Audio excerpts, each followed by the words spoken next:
Welcome back to the Four Podmen, the wrestling podcast we bring you each and every week on the Dynamo Podcast Network. Head over to YouTube, smash that subscribe and bell notification button. Audio versions of the show are available through Podbean, Apple iTunes, Spotify, and if you'd like to contact the show, you'll get us on Twitter at @tpodman. Joining me tonight, my brother on the network, Ian the Dynamo Kelly, representing Dynamo's dozen, of course, on the network. And also joining us tonight, a very special guest, the one, Mr. Brian Clark. Brian, how are you, my man? I'm doing very well. How's it going, guys? Good, brilliant. Awesome to have you, Brian. This has been in the works for a while, so it's but we were saying it's nice to finally get it done. And Sure. as Noel mentioned there, we thought we'd give the fans something a little bit different tonight, and we couldn't really figure out how we do it. So we said what we would do is we would put the four Podmen and Dynamos dozen together, which is essentially the same thing anyway. But usually on the four Podmen, we would talk about, a pro wrestler from the history and time and do a retrospective on their career.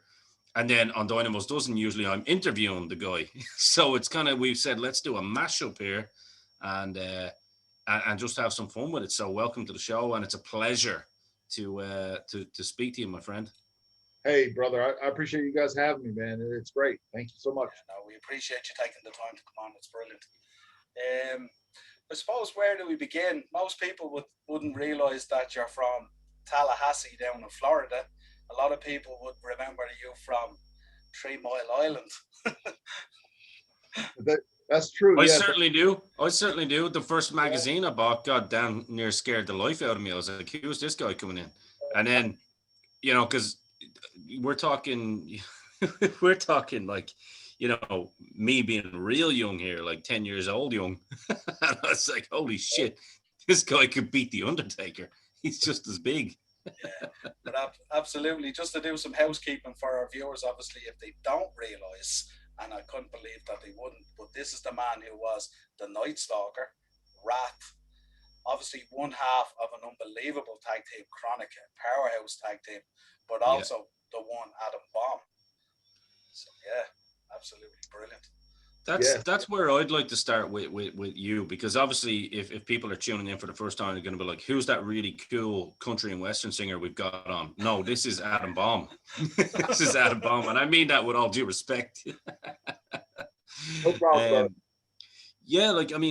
Like I say, when I go back in time, this is kind of really my generation of pro wrestling, like early 90s to mid 90s, I was the ultimate Bret Hart fan, so I was always looking, and this is the era of the really colorful. And sometimes, let's be fair, Brian, there wasn't a lot of other than the top tier, there wasn't a lot of great gimmicks coming through the doors at that time, because obviously we were going through the steroid trial and trying to keep it PG and stuff like that. So we had guys like the Goon, which I love because I'm a hockey fan, I just gotta say that.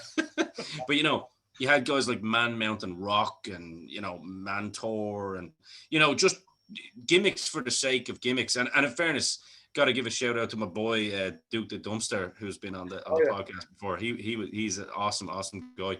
Yeah. You when you came into the mainstream in WWF, that was a gimmick that stood out above the rest. Like, that was one where you went, okay, this guy could be serious. Well, yeah, I mean, I felt the same way. I mean, they put a lot of thought into it. I put a lot of thought into it because I had to make the character my own. I suggested the yellow contact lens, the red tongue, all, the meltdown, all the power, all the power moves and stuff, and the high flying stuff, which I was doing in Smoky Mountain Wrestling prior to coming to WWE. Oh, so you had experience with Jim Cornette. Okay. Hey, Kevin Sullivan was my manager, brother. We had we had bloodbaths every week in Smoky Mountain. What was it like working with Jim and Kevin? Kevin Sullivan's always intrigued me. Noel will tell you, I've always put Kevin Sullivan over as a great booker and agent behind the scenes. And so what was it like working with those two? I suppose in your, when you were honing your craft. I mean, you can't really be around two better people, right? Oh, and even one better than that is that I lived in Atlanta, so I traveled with Paul Orndorff. So I had Paul. Exactly. I had Paul, Kevin, and Cornette all just. I'm absorbing everything I can from those guys. So I couldn't go wrong. Awesome. You learned to drink a beer or two, I'm sure, as well. Yeah, a couple here and there, No, that's awesome. But I mean, it's amazing to hear that, because obviously we're big fans of, like, the old school, and especially I'm a huge fan of Cornette. I think his knowledge is just undoubted. It can't be questioned. And obviously, Smoky Mountain would have been a place that a lot of the WWF guys coming up would have went down to. Like, I mean, Kane was there, obviously, before he was Kane. So when you got into WWF, then quite clearly you've been around the right people and you're ready. So you know exactly what you need to put into this gimmick to make it work, as you mentioned, the contact lenses, little details. Yes. Yes. Yeah. Prior to, once I signed with those guys, prior to coming up, they had sent me, what the character would look like. And so I had some time to absorb and think, okay, here's the colors we're going to use, and a little bit about the gimmick. So I could actually sort of envision it before I got there. So it gave me a little time to get ready to debut it. Yeah. Brian, quick question for you. Once they had developed, like, the Adam Bomb character along with yourself, and the background story too, with the nuclear, the fallout stuff, and all that kind of stuff that came with it. Right. How did the conversation come about then with Johnny Polo and stuff like that? Where did that happen? That really didn't happen until the last minute. I really never knew. Oh, sorry about that. Had a phone call. Yeah, sorry. With Polo, it was the last minute gimmick. I didn't even know I would have a manager until, I don't know, maybe a week before. Maybe it was real last minute kind of thing. And I like Raven, Scotty. We get along, everything. It's just that I didn't feel like, and he probably felt the same way. It didn't go with the gimmick. No, not at all. No. But that's just the way they did it. At the time, they were sort of just throwing things against the wall and see what would stick. Yeah. And so I just didn't think that was a good move. That kind of almost coincides with the earlier statement that I made with the amount of kind of gimmicks that were there at the time. And we won't call some of the backstage people out that were there at the time that were probably coming up with some of the gimmicks. But I think, when I look at it there, I'm thinking, right, if you need a manager, if needs must, so to speak, someone like a Luna Vachon would have fit that character perfectly. Do you know what I mean? Without necessarily having to say anything, or, you could have done her up all crazy looking, but I don't think you really needed a manager, period. I'm just saying if somebody backstage could have come up with something better, definitely. I agree. There were a lot of people that could have worked. Just the way the company was going at the time and what they were going through. So just the way it worked out. They're back there at the moment, but it's all good. Yeah. Niall. Hey, once a stooge, always a stooge. So it's in the DNA, man. It's in the DNA. That's exactly it. Yep. Talk about, I suppose, let's go back a little bit more to the beginning and talk about the decision to get into pro wrestling, and you rock up to Jody and Dwayne's place and begin your training. How was that? I mean, these guys must have said, here's this guy coming in the door, 6'6", 290 pounds. Happy days. This is what we've been waiting for. Good Lord, let's go. How was that? It was tough, man. I mean, I was in my hat here. This is not a country western singer. This is my military hat, brother. So I'm a veteran. But I'd done my military. Yeah, thank you. I'd done my military time. I was a walk-on and a starter as a collegiate football player. As a freshman, I started, walked on, got a full scholarship, and then I got into pro wrestling. So I'd been through some tough stuff with my combat training, with the college football. I was also a state champion power lifter. And so then when I get to the power plant, of course I meet Dwayne and Jody, both phenomenal guys, love them to death. But yeah, they didn't take anything. There was no shortcuts at all. I mean, they put the boots to me, no doubt. I mean, I got suplexed out of my boots, and they beat the shit out of me for a while. but they knew, one of the things they said, can you do a drop kick? And so I just boom, drop kick like that and kicked the guy right in the face. And they were like, they didn't even think. I was like, yeah, just a piece of cake, I mean, I could just do stuff, and so they took a liking to me. We're friends to this day. They took me under their wing, and I felt like they trained me great, and they groomed me to slowly work my way into the business. Are you a fan? Because obviously over here in Ireland and the UK, we had I certainly wasn't 6'6", was 5'9", probably weighed about 160 pounds, soaking wet. But at the same time, back there every single week, I was like back every single week. I didn't care. I wanted more and more and more. The more you got your ass kicked, it was like, yes,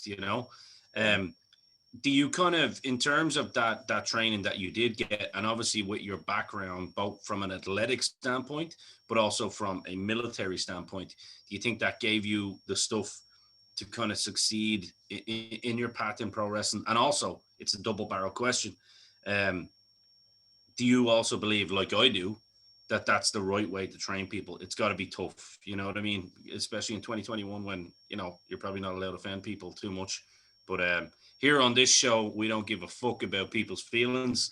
I let that be known every week. If you were a snowflake and you're offended, then choose another channel, my friend. What do you think about that? I agree with both of those. My military background, my collegiate football, the powerlifting, all of that helped me to be hard-nosed. I would never quit. They couldn't run me off. There was no way I was going to walk out without achieving my goals. And I'm very goal-oriented. And when I set my mind to whatever's next in line, I do it. That's with the military. I'll give you an example with college football. I didn't play high school football. Oh. I walked on and won that position and got a scholarship off of pure strength and speed. So that's just an example. It's a good example. And then the other thing is, as far as does the training have to be tough and brutal and you pay your dues along the way? Hell yes, absolutely. I 100% agree with that. If it's old school thinking, then so be it. But if that's the case, then just let any and everybody in and become a wrestler, which is kind of what's happening anyway. Yeah. I mean, you got Bad Bunny at WrestleMania. What the hell's that? Oh yeah, and then you've got like people that don't know anything about pro wrestling telling me on threads that I don't know what I'm talking about. He was the best match of the night, and I'm like, yeah. Well, yeah. Yeah. I don't know. I don't even know what to say. Neither did I. The 2 points that you brought up, as far as my background, and then of course the training and the proper training, I totally agree. Noel, you were probably going to ask this question as well. Like, where did the want come from to get into pro wrestling? Was it something that you had watched as a kid? I know you hear a lot of times people say they watched it as a kid, whatnot. Some people got into it just purely because they had the size and the body. And like for you, were you a fan of pro wrestling anyway?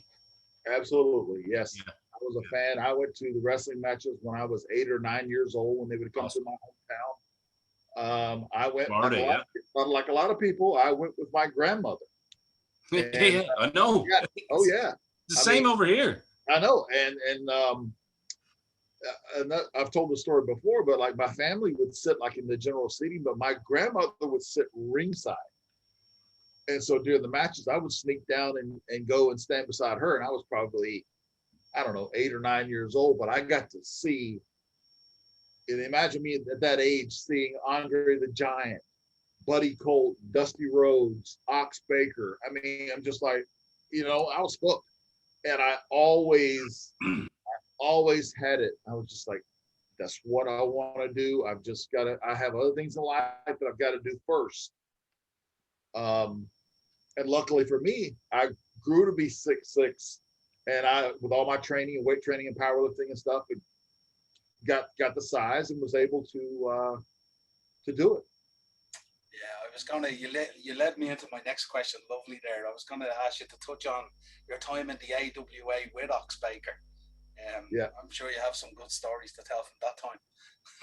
I do. I met Ox while I was in college playing college football. Love Ox to death. Funny guy, great to be around. Hilarious, and a very sweetheart of a guy. But he didn't teach me anything. He didn't train me at all, because Ox was a brawler. If you had Ox do a drop toe hold, he wouldn't know what you're talking about. Just some of the basics. And so I'm thankful that I was able to get to Atlanta and be properly trained by Jody and Dwayne, because in the AWA, there's a couple little things I did there. I was green as grass and not ready at all. Yeah. Just sort of thrown out there kind of thing. How important were the Grahams in that territory in Florida? Because obviously we heard a lot about Eddie Graham and stuff like that, and I know that I never had any interaction with those guys. Yeah, they were. I was still a kid when they were sort of in their heyday. But even as a kid, what was it like, to watch them go? I don't know. I was a Buddy Colt fan. Oh, okay. And an Ox Baker fan. And of course Dusty and all the guys that came through. There was so many guys that if I had to look back at the old rosters, I would say, oh yeah, I've got to see him. Of course, the Buffaloes came from Florida as well, right? Yeah, but I never got to see them. Yeah, I would remember that, but I didn't get to see him. Okay. But again, now Florida is, they would run different towns. They would split it up and run two different shows and stuff. So they had a loop, Yeah, so I suppose in terms, Brian, of the Adam Bomb character, you went to WWF and they lay it out in conjunction with yourself. What was their kind of overall plan for the character? That I know 9 times out of 10 they tend not to follow anyway. But what was the plan that they sold you at the time? Honestly, not a whole lot. I really felt like, thanks to Tom Fleming, who's the guy who designed and developed Atom Bomb, he had a great idea, great concept, great colors. It jumped out at you. I was able to add my touches to it, and together it worked. But they didn't have a whole lot. I sort of think that they were just waiting to see what I would do and how I could do it. So yeah, planning wise at the time, there wasn't a lot of planning. It was either like go out and get yourself over, or you would just sort of disappear. Yeah, because you think about the business now and how driven it is by merchandise and all that kind of stuff and all now. Yeah. You think about that Adam Bomb character, if he was around now, the moon. Like unbelievable, the moon. When you think of people so bought into DC and Marvel and all this stuff at the moment, and then you'd have this Adam Bomb character with that background story and everything, people would be so bought into it. It'd be incredible, I probably wore the wrong shirt. I should have worn my new 2021 Tom Fleming, who now works for Marvel Comics. I noticed.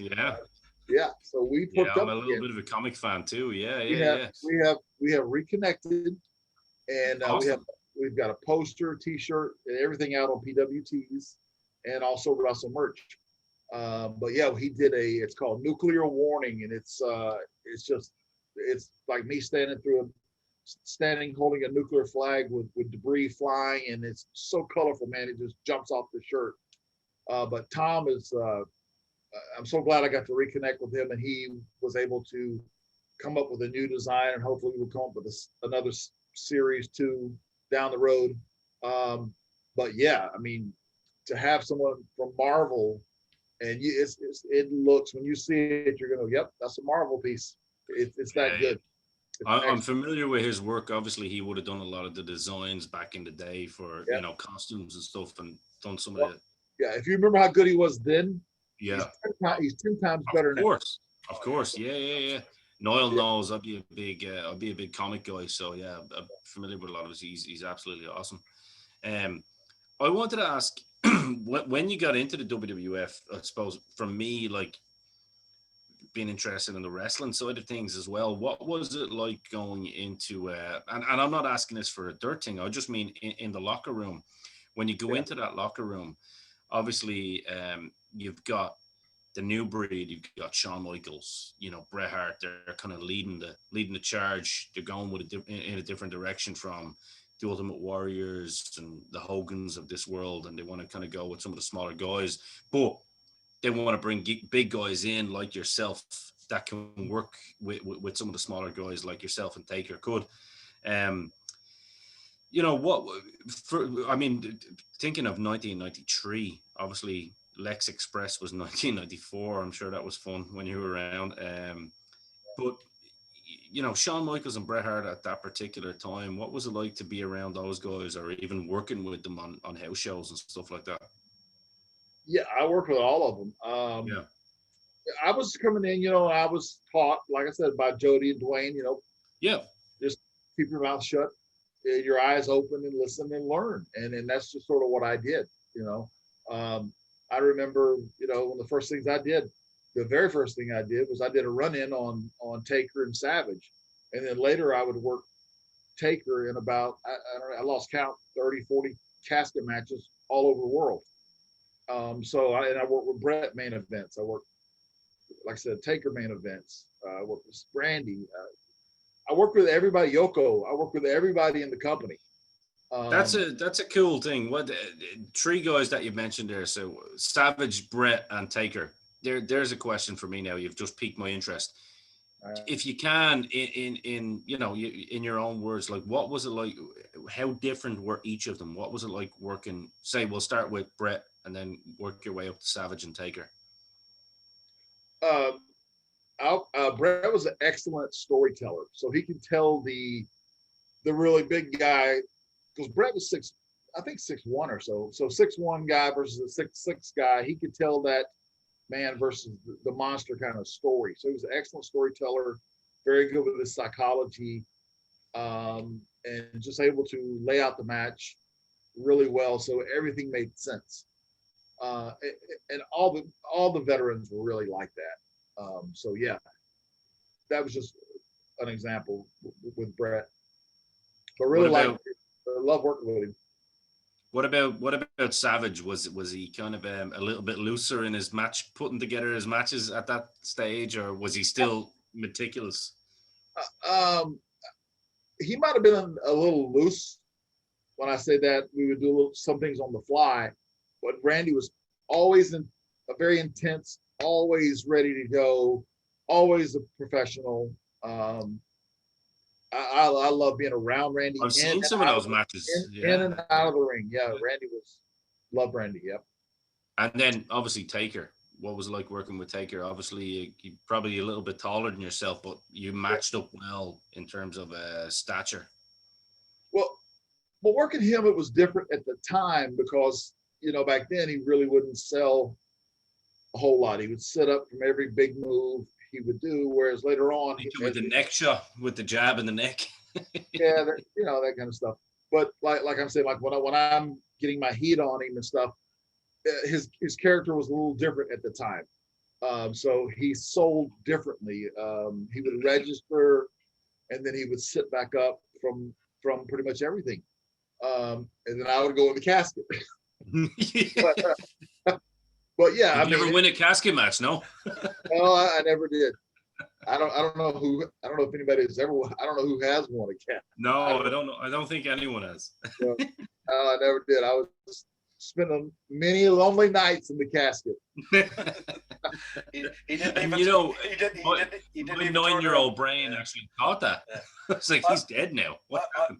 I'm thinking even one night on a throwaway house show, he didn't even turn around and go, "Okay, tonight." No. Yeah, as soon as we got through the curtains, I'm like, get this thing open, man. I'm out of here. Talk about something I seen there the other day about the promise, the IC title. Yes, yeah, that happened.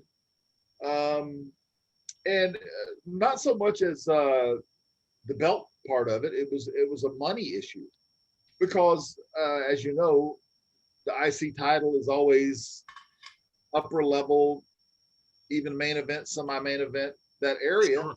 So with that comes a lot more money because back then you were paid off of the gates, off of what the house drew.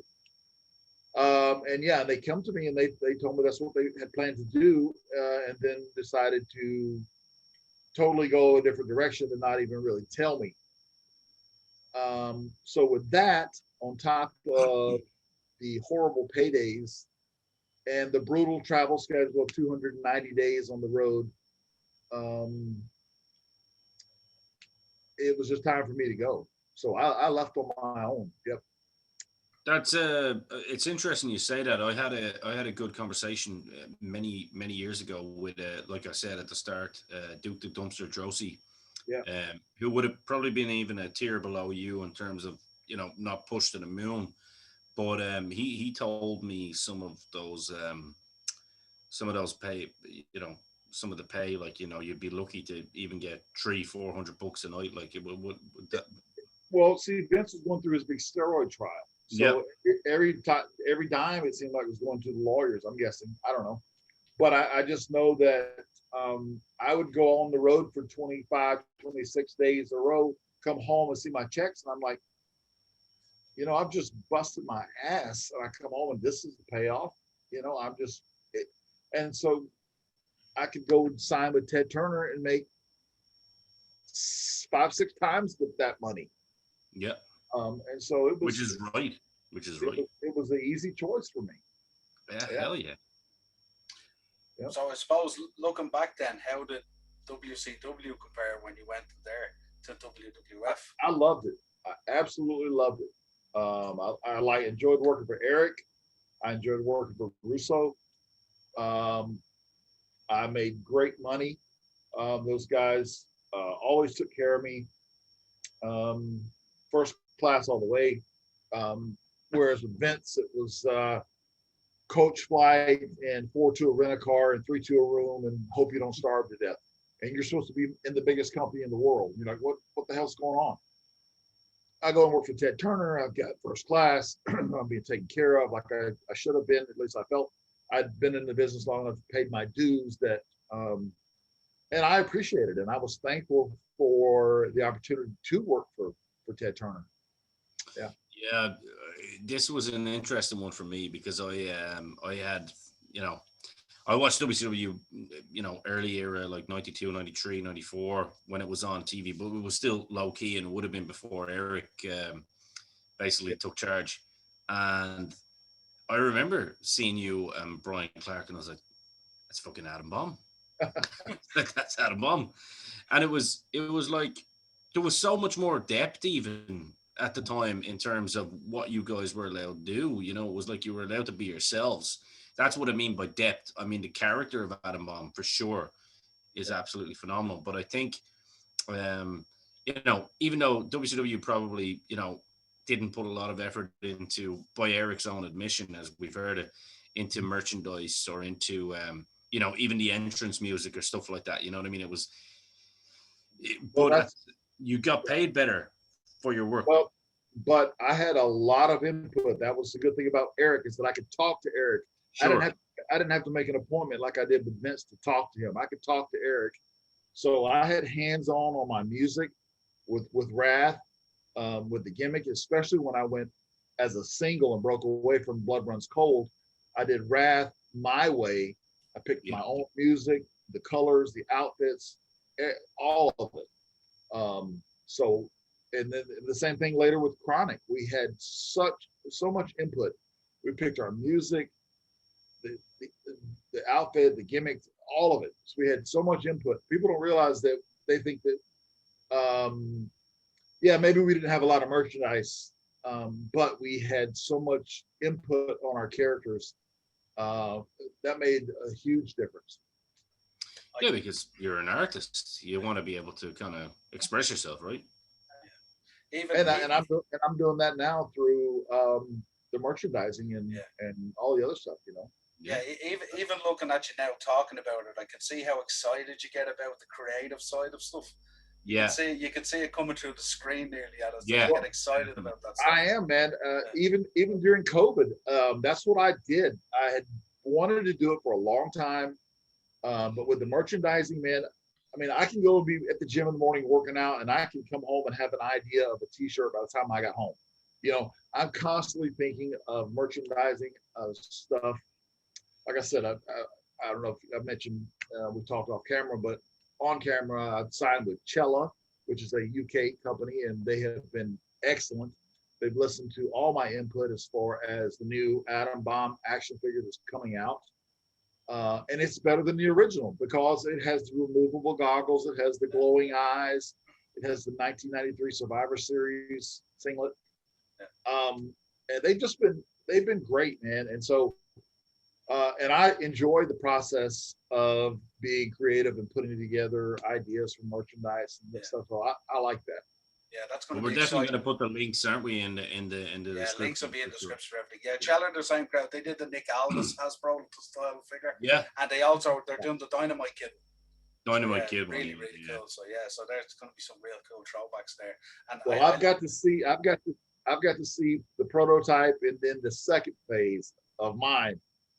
And it is awesome. It really is, man. And then and after that, we're going to a Kronik tag teams, and then probably a couple of versions of Wrath. So we're working in the levels. There's got to be a Wrath. There's got to be a Wrath figure. There's got to be a Wrath. There's got to be there's never been a Kronik tag team ever made.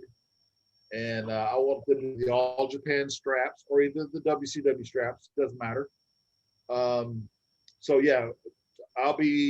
We'll be talking all the time, and they've been really receptive to all my ideas, suggestions, everything. That's my wallet getting emptied out anyway. Yeah, me too. That's me and Noel. We're avid collectors anyway, so it's like look at it as an investment. Yeah. And I'll tell, well, I mean, look at the Atom Bomb green card. That thing's going for like $800-900 in some places, and it's not even signed. So if it's signed, it's even more. And the Atom Bomb. One of them. I'm going to send it to you. I'll sign it for you. And the Atom Bomb footballs. Remember those? Yeah. Oh, absolutely. There's one back there, right there. Yeah, I know. I remember them. They used to get thrown out all the time. Yeah. Well, they'll be here on Saturday. Nice. Awesome. New edition. Yep. Series 1. 100 of the first 100 will be here on Saturday. And when do you guys air, by the way? This will. Noel, you're the boss on this one. We could probably get it up tomorrow. Tomorrow. Because I'm going to make a big announcement. So I just made it to you guys. I let the cat out of the bag here with the pops. Collectors are crazy about those foam footballs, and so that's. I guess you guys got the scoop first. So we got the scoop. They will be here Saturday. Awesome. That's awesome. That is the delivery date. And like we said, we've got to. We'll make sure we have all links for all of this stuff as well, for sure. And you guarantee that we'll probably be the first to that purchase anything. Yeah, absolutely. I'll give you an example. I did a signature signing in New York City last month, and we sold one like an auction type thing.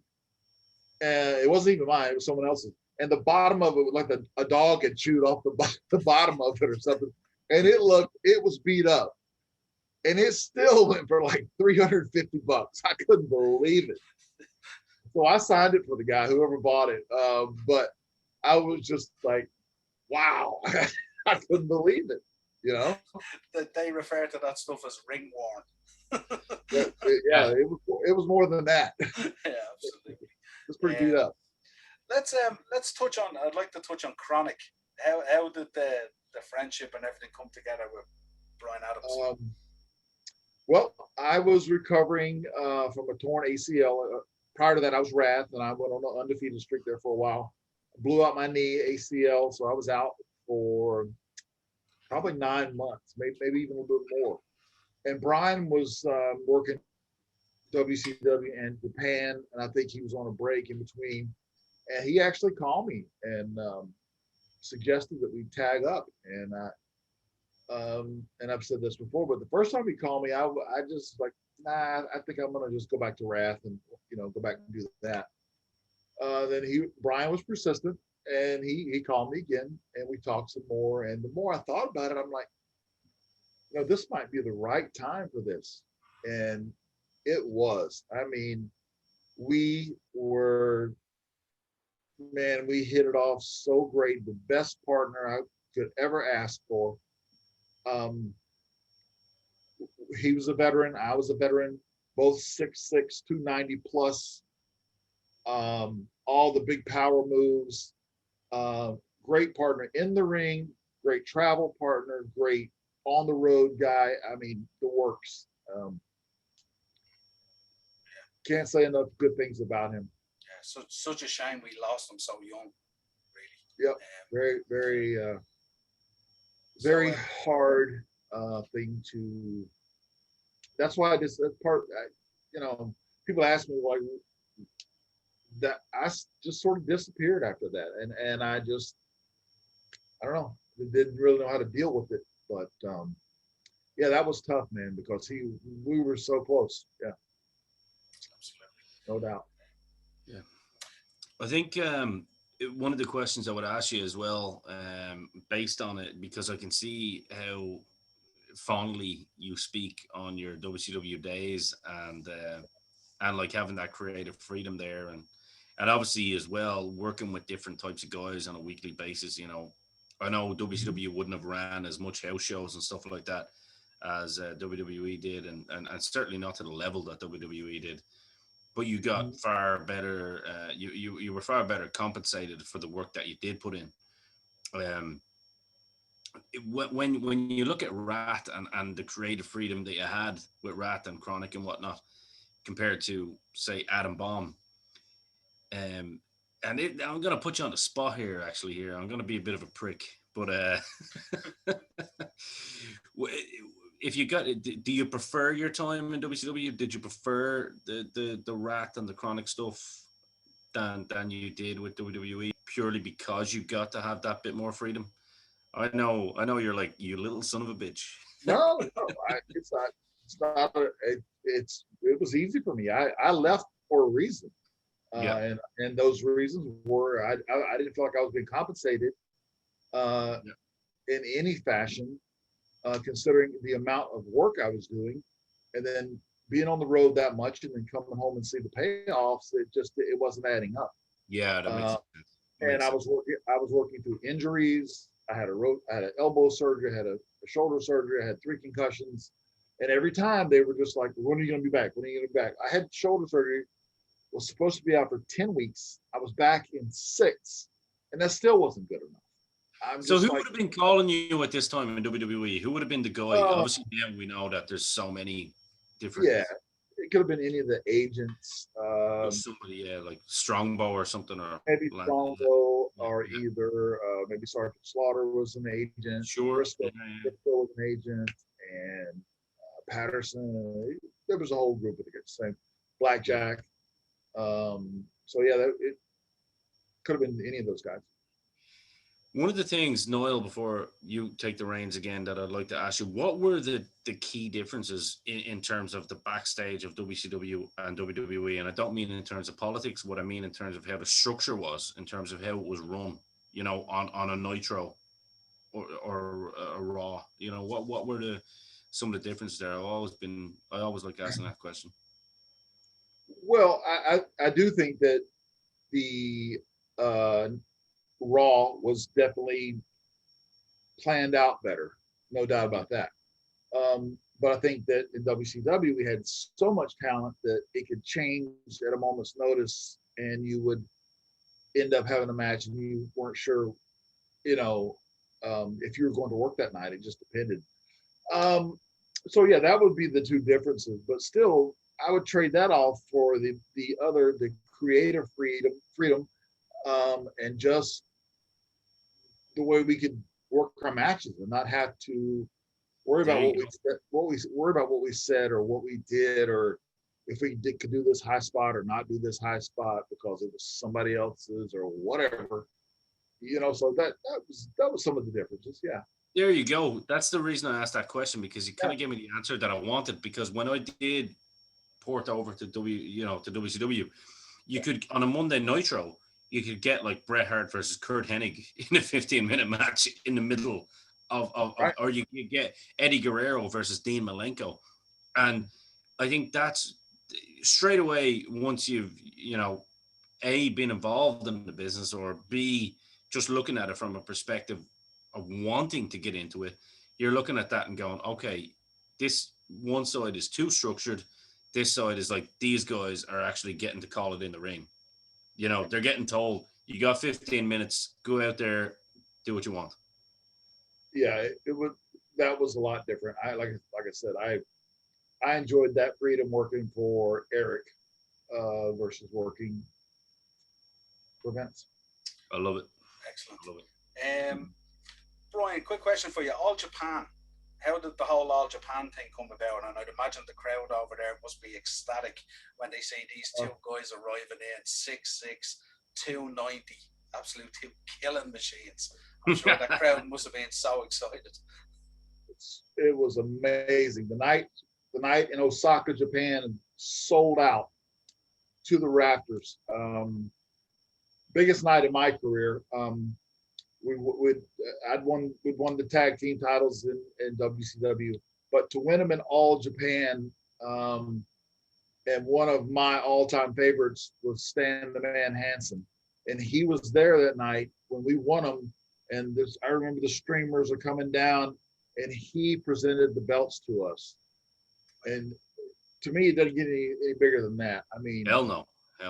He is a legend in the States and in Japan, and one of my all-time favorites. The Lariat, I love him. So yeah, man, he was just. Look at and if you look at we were the 47th team in the history of winning that title. And if you look back at all the amazing teams, the Road Warriors, the Funks, Brody and Hanson, it just goes on and on the people that have won that title. And for us to be, to have won those, it's history. And so would you say that's your biggest? Absolutely. Person, yeah. Even if they would have put the IC strap on me, that was not a touch. Having Stan Hansen present us with the titles. So yeah, that definitely was the pinnacle. Here's a question: would you like, out of all the tag teams that came before you, and I suppose you would have been a big fan of the tag teams from the 80s and the 90s, like the Bulldogs, Heart Foundation, Road Warriors.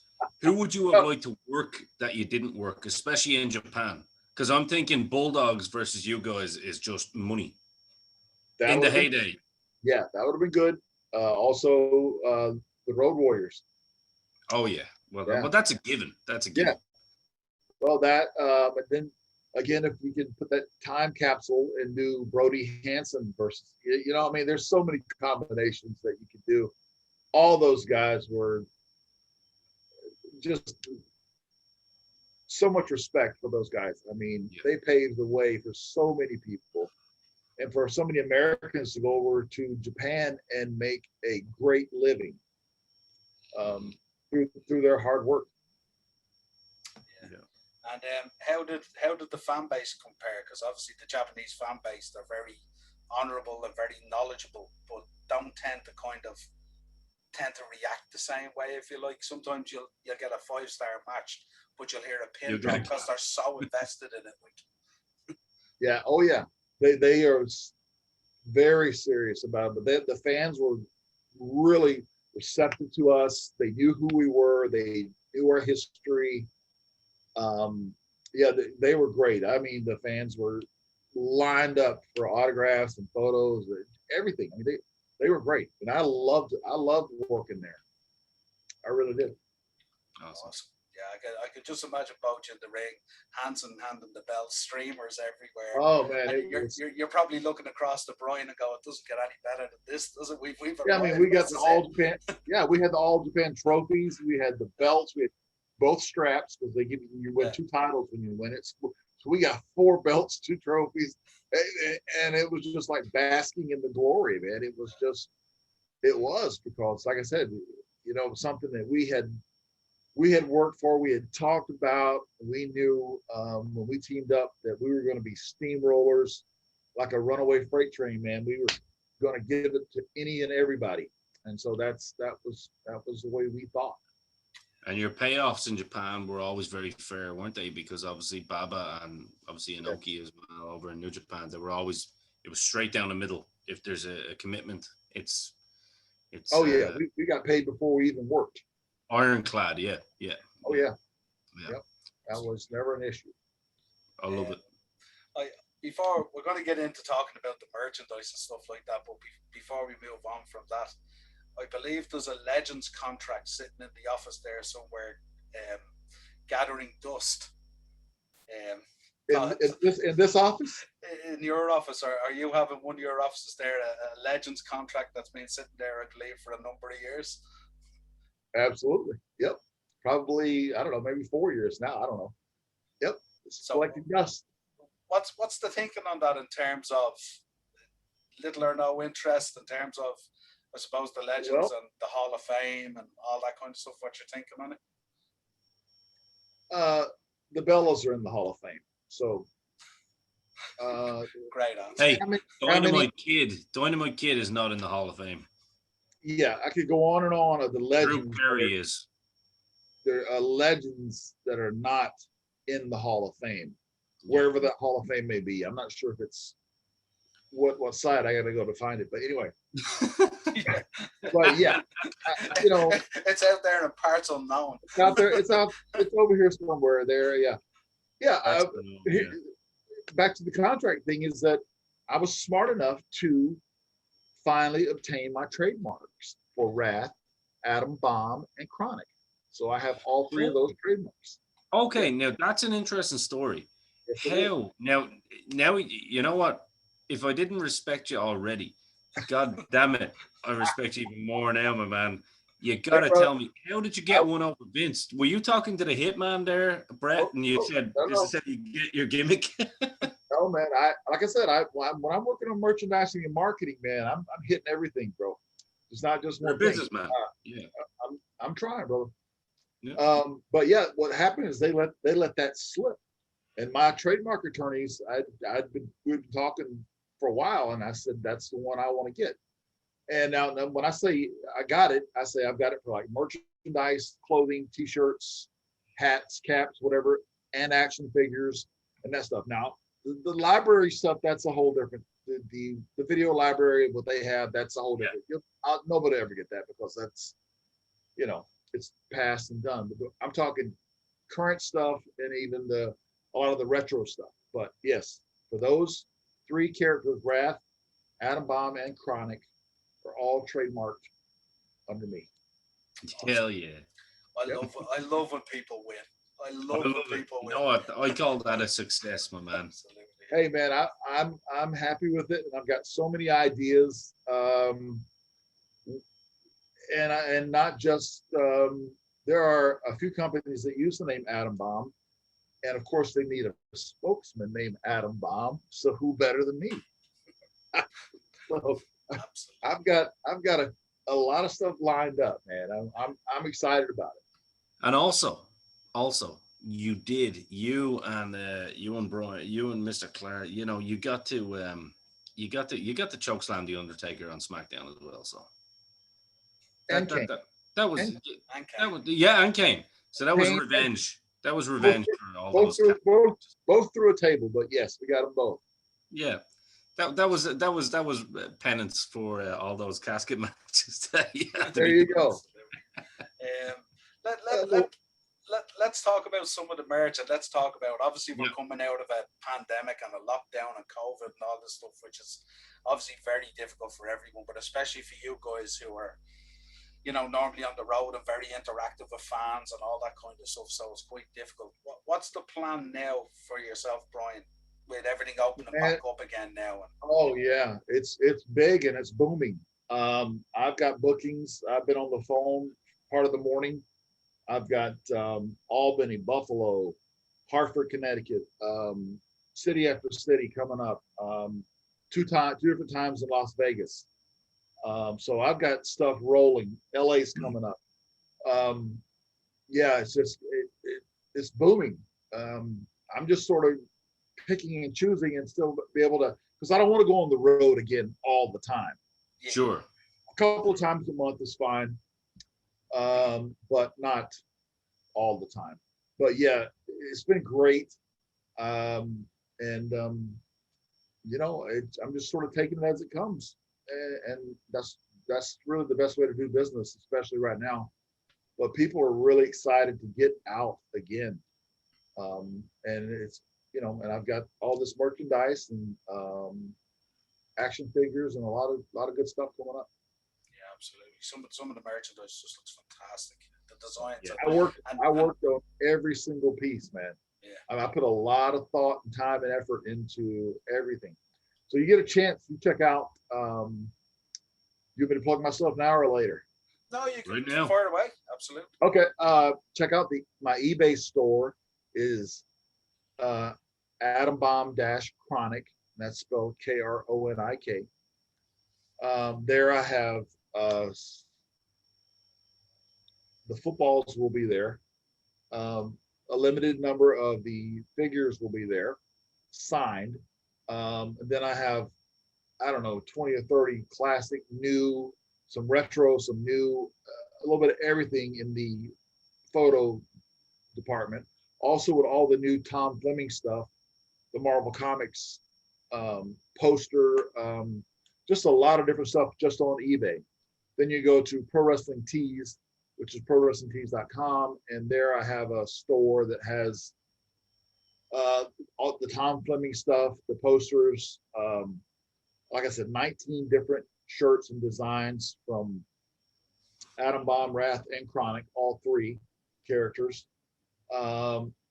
Wrestle Merch UK/Europe, which is the store where you guys have. They have a ton of stuff. Um, Everything from pillows to beach towels to coffee mugs. I mean, it's just a lot of stuff. And then, of course, Cella. I signed with Cella, and we are in agreement to the new figure should be out very soon.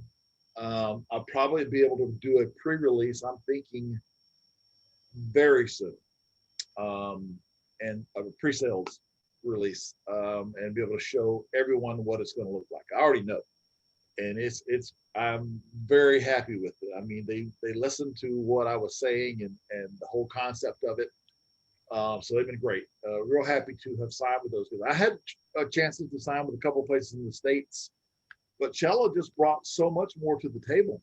And we're gonna and the pluses that we're working on the other figures too. So I'm really happy with them.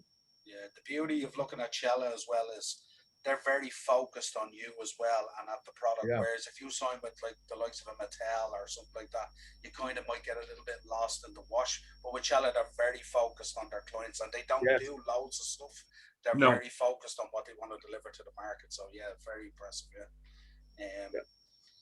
I feel like maybe I'll carry the torch for Cella, and I'll be happy to, man, because like you said, the attention to detail, and I'm the same way. So if that's the case, then that's great. I think we have, and we will continue to have a great working relationship. Yeah, absolutely. And I love that they get so invested as well, even in the artwork on the cards and everything and all. It's fantastic. it's really the cards that the backing cards on the figures and stuff like that. Yeah, you're not gonna. I've already covered that too. You will not be disappointed. Awesome.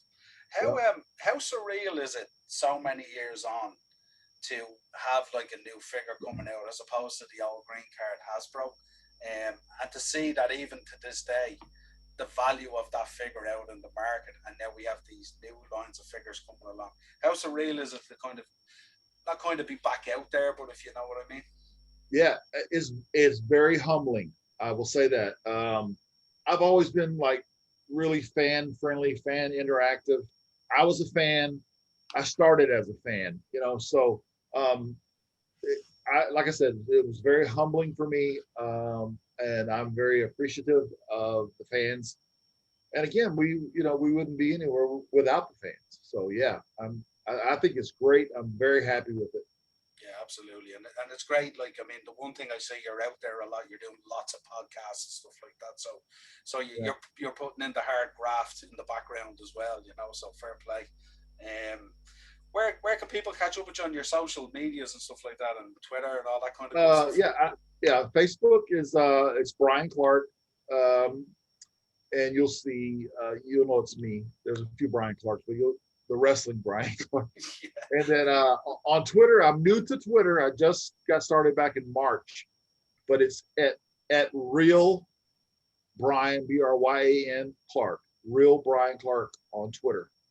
And I welcome everybody to follow and join. And you got questions. I got some really good people on there already that are really great fans. And man, they send me really cool stuff.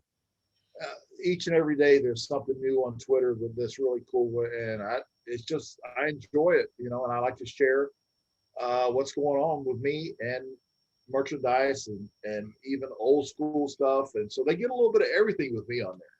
Yeah, absolutely. It must be very heartwarming, that the fans are still excited about Adam Bomb so many years on and stuff like that. So it's great. I was just going to say as well, it's amazing to see as well.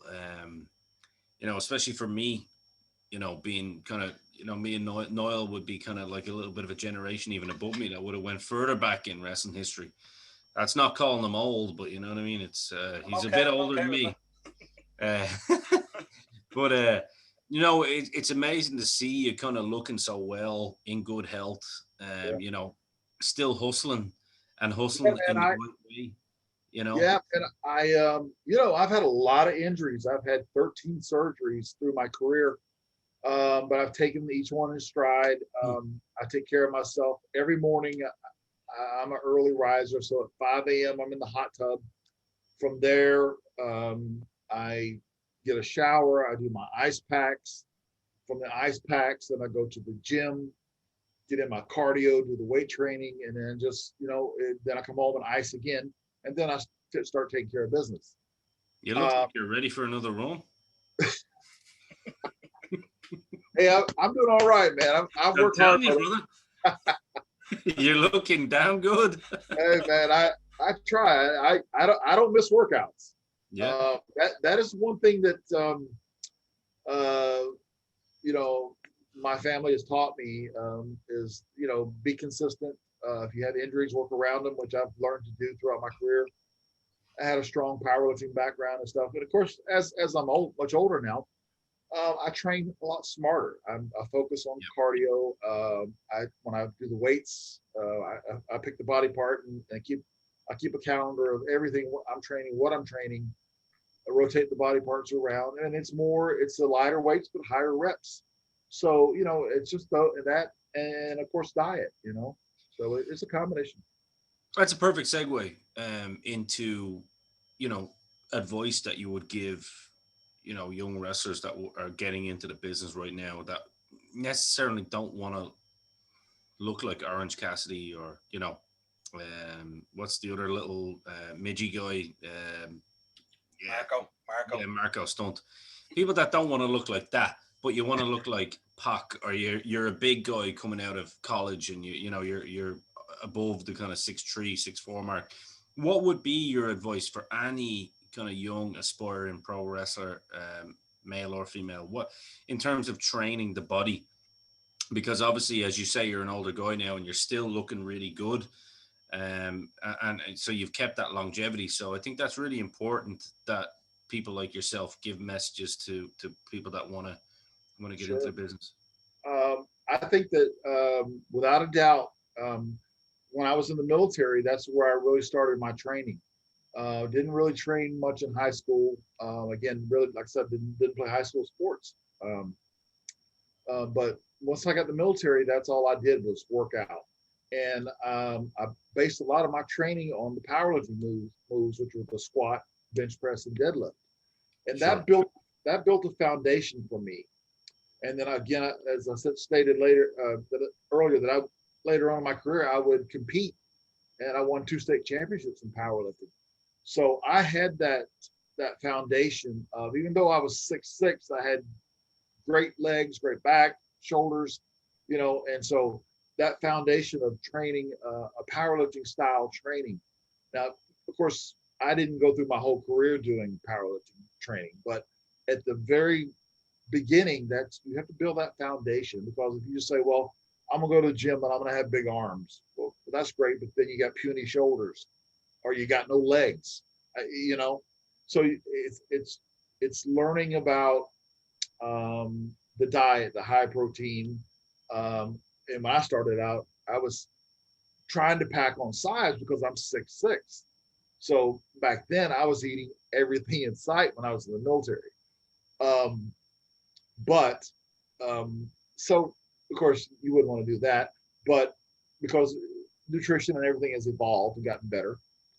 But I would say really stick with those power movements and those things that are going to build that foundation, because you're gonna need that foundation for when you're picking up a 300 pounder. If you ever get to that level, if you're putting a meltdown on a 320-pound guy, or if you're choke slamming a 300-pound guy, and those kind of things. So that's what I would say.